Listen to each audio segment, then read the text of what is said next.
Hello there, this is the Impromptu Speaker, day 2, 2nd of January 2010, and I hope the new year's going very well for you all.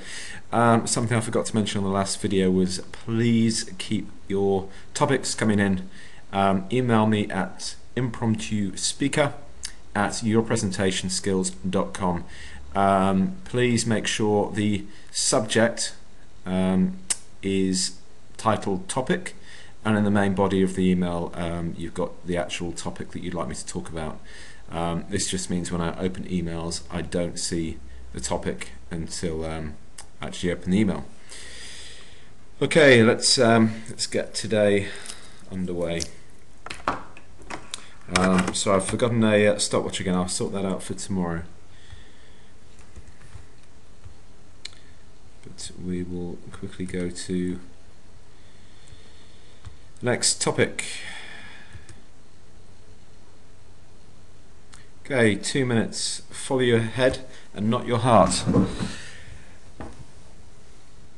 Well, overall, this is talking about using your logic.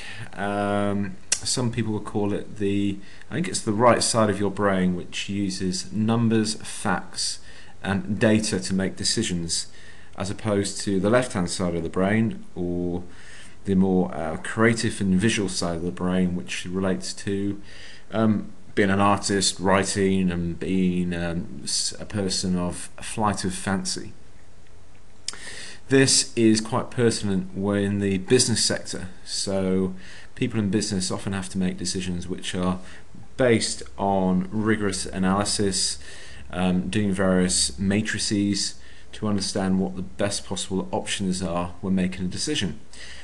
On the flip side of that, there are lots of professions where letting your heart rule you is a good thing, and I think this is particularly with more creative industries, and certainly in the private life.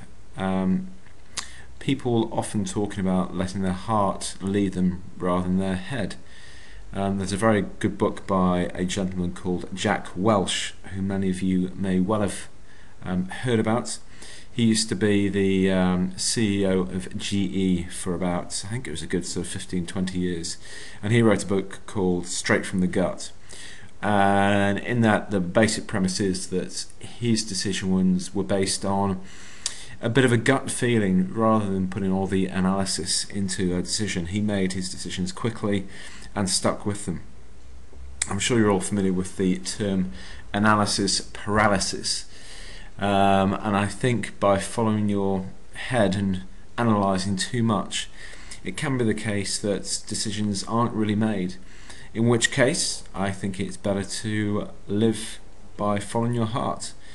Personally, I think there's a bit of a mixture of both, and certainly within the business world I rely more on my head, and in my personal life I rely slightly more with my heart.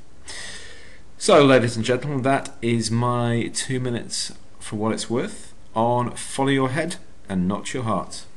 Thank you for listening all. Please keep your topics coming in. I need topics so I can talk about anything.